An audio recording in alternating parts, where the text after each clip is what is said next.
নমস্কার বন্ধুরা, আগের পর্বে তোমরা দেখেছো যে কিভাবে আমরা মায়াপুর পৌঁছালাম এবং এখানে পৌঁছে তার অনুভূতিটা কেমন ছিল। কিন্তু মায়াপুরের আসল জাদু এখানকার আরতি, বিশাল ইস্কন মন্দির, গোশালার এবং মন্দিরের ভেতরের দৃশ্য। তবে আজকে যাব আমরা শুধু গোশালা দেখতে এবং ভেতরের কিছু দৃশ্য তুলে ধরবো। আর হ্যাঁ, যদি তোমরা এই চ্যানেলটা সাবস্ক্রাইব না করে থাকো তাহলে অবশ্যই করে সাবস্ক্রাইব করে নিও। পরবর্তীতে আরো সুন্দর সুন্দর ভিডিও নিয়ে আসবো। চলো তবে ভিডিও শুরু করা যাক।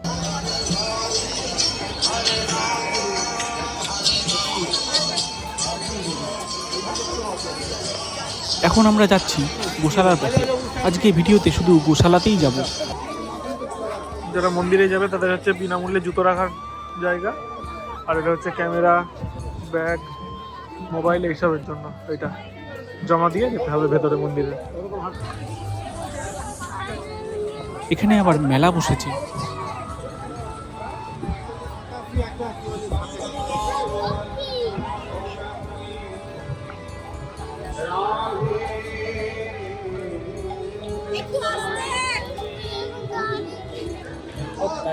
রাত্রে ভালো লাগতো বেশ সেই জায়গাটা।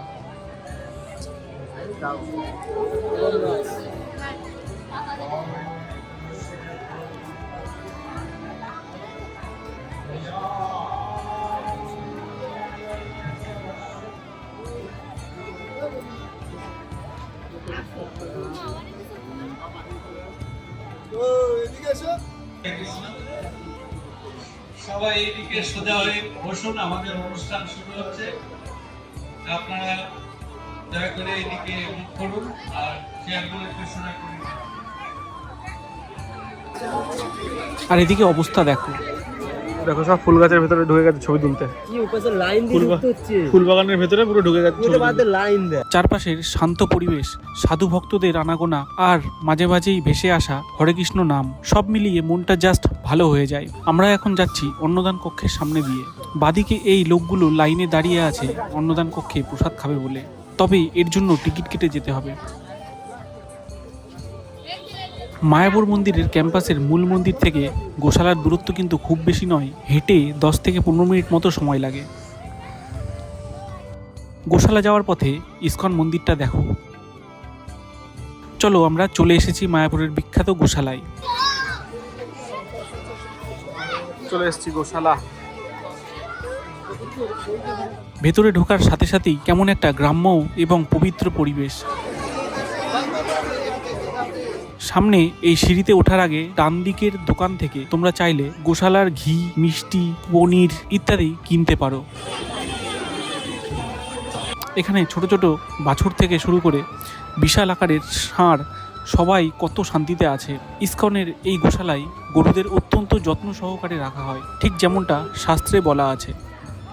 এখানে চাইলে তোমরা নিজে হাতে গরুকে খাবার খাওয়াতেও পারো, তবে বাইরের কোনো খাবার নয়, এখানেই খাবার কিনতে পাওয়া যায়, সেই খাবারই খাওয়াতে হবে। তোমাদের আরও একটা জিনিস বলে রাখি, এটি ভারতের অন্যতম সুপরিচালিত এবং বড় গোশালাগুলোর মধ্যে একটি। এখানে কোনো সাধারণ খাঁচায় বা নোংরা পরিবেশে গরুদের রাখা হয় না।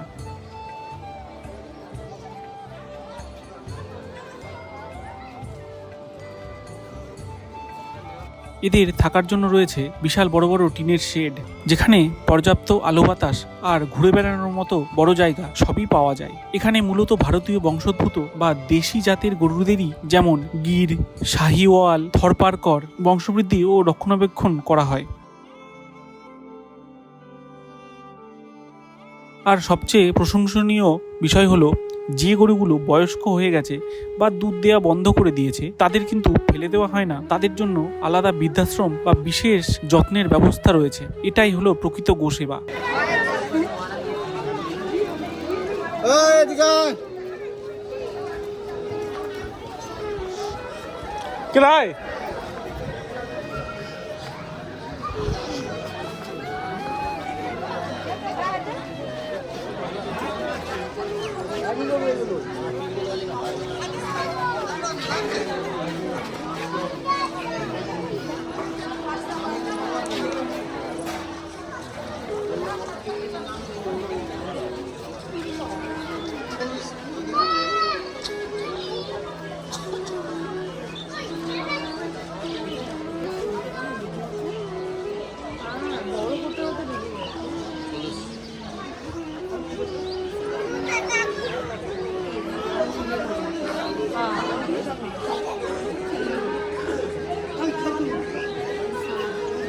আমরা এখন চলে এসেছি গোশালা থেকে বেরোনোর দিকটাতে।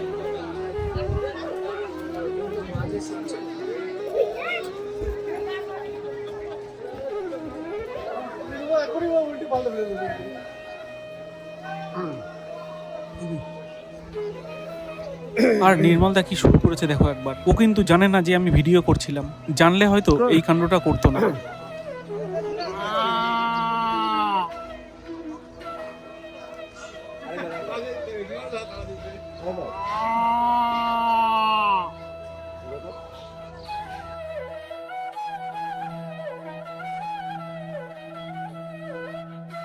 চলো আমরা গোশালা থেকে বের হই।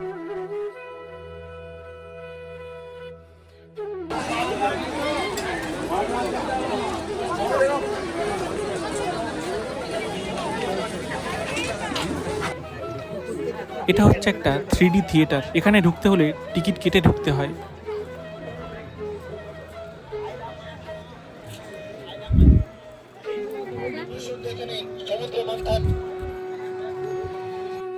আমরা কত বছর ধরে এই মন্দিরের কাজ হতে দেখছি, কবে শেষ হবে ঠিক জানা নেই। তবে মন্দির কর্তৃপক্ষের অফিসিয়াল আপডেট অনুযায়ী 2026 সালের ডিসেম্বর মাস থেকে শুরু করে 2027 সালের গৌর পূর্ণিমা মানে 2027 সালের মার্চ মাস পর্যন্ত 3 মাস ব্যাপী একটি বিশাল উৎসবের মাধ্যমে এই মন্দিরের গ্র্যান্ড ওপেনিং বা মহাজাগতিক উদ্বোধন হতে চলেছে।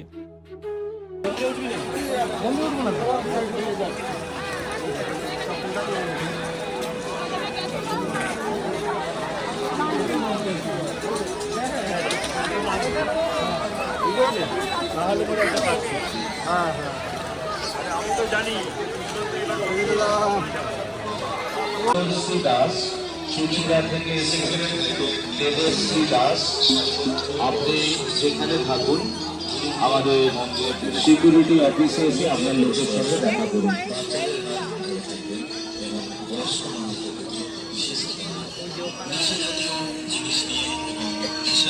অবস্থায় শ্রীমন্দিরে প্রবেশ সম্পূর্ণভাবে নিষিদ্ধ। ভোর 4:30 মঙ্গল আরতি, সকাল 7টায় দর্শন আরতি, সকাল 8টায় শ্রীমন্দিরের ঘাট, সকাল 8:30 আরতি, দুপুর 11:45 ভোগ নিবেদন, দুপুর 12টায় নাথ ভোগ আরতি এবং বৈকাল 4টে ভোগ আরতি, সন্ধ্যা 6টায় সন্ধ্যা আরতি, সন্ধ্যা 7:30 ভগবদ্গীতা পাঠ এবং রাত্রে 8:15। চলো আমরা চলে এসেছি মন্দিরের থেকে বেরিয়ে পার্কিং এর দিকে।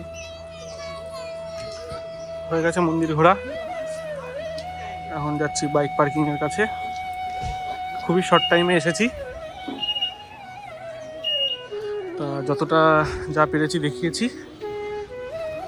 পরে যদি অন্য কোনো সময় আসা হয় তখন তাহলে আবার ডেডিকেটেড এর জন্য একটা ভিডিও স্পেশালি করে নিয়ে আসবো।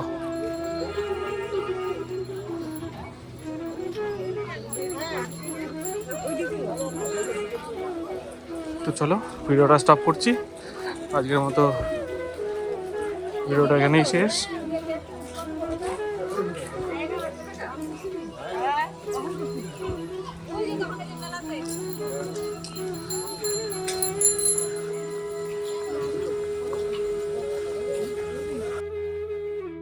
আজকের মতো ভিডিওটা এখানেই শেষ করছি। দেখা হচ্ছে পরের একবার নতুন ভিডিওতে। চলো টাটা।